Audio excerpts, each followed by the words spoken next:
L'air était lourd, épais d'anticipation et d'effroi. Le clair de lune se déversait à travers les fissures du bâtiment ancestral, projetant de longues ombres dansantes. Ce soir, j'emprunte le chemin le moins fréquenté, un chemin imprégné d'ombres et de secrets murmurés.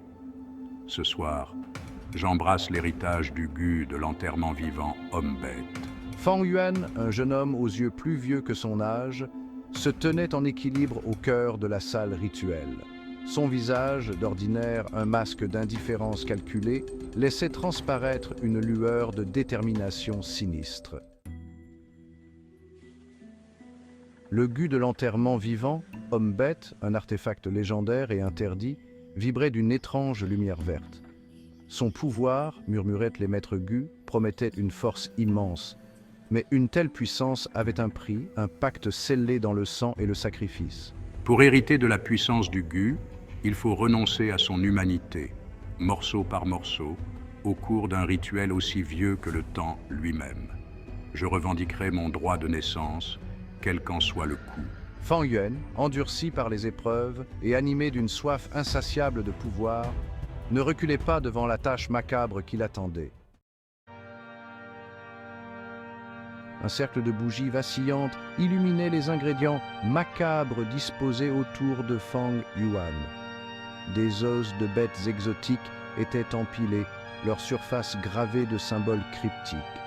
Des fioles remplies de liquides chatoyants, chacune contenant l'essence de la vie et de la mort, attendaient leur heure. Chaque mouvement précis et délibéré me rapproche de ma transformation. L'air s'épaissit de l'odeur de la pourriture et de la douceur écœurante d'herbes puissantes. Fang Yuan, le regard fixe, commença les préparatifs complexes. La salle vibrait d'une énergie invisible alors que Fang Yuan activait le rituel. Un tourbillon d'énergie jaillit, tourbillonnant autour de lui, l'entraînant au cœur du rituel. L'air crépitait d'une puissance brute, tandis que le gu de l'enterrement vivant, homme-bête, palpitait à l'unisson de son cœur battant. Ah, la douleur, mais je dois endurer. Fang Yuan, enveloppé d'un cocon de lumière aveuglante, ressentit la douleur brûlante de la transformation. Son corps, en proie à l'agonie, se contorsionnait, ses os se brisant et se reformant, sa chair se brûlant et se reconstituant.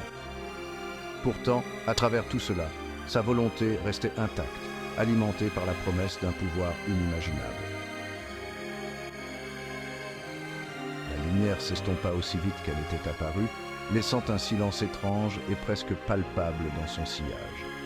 La salle, maintenant emplie d'une énergie étrange, presque palpable, était le témoin de la transformation de Fang Yuan. Le garçon avait disparu. À sa place se tenait un homme, ses yeux brillants d'un pouvoir nouveau, son corps rayonnant d'une aura de force brute. Je suis devenu quelque chose de plus. Le gu de l'enterrement vivant, homme-bête, désormais parfaitement intégré à son être, pulsait d'une lumière verte constante, témoignage de son nouveau maître. Fang Yuan, renaissant du creuset du rituel, laissa un rare sourire effleurer ses lèvres. Il avait saisi le pouvoir et il l'utiliserait pour façonner son propre destin. Le poids de sa transformation s'abattit sur Fang Yuan.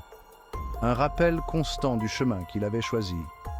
Il n'était plus lié par les limites des hommes ordinaires, mais il ne pouvait pas non plus se permettre d'être complaisant.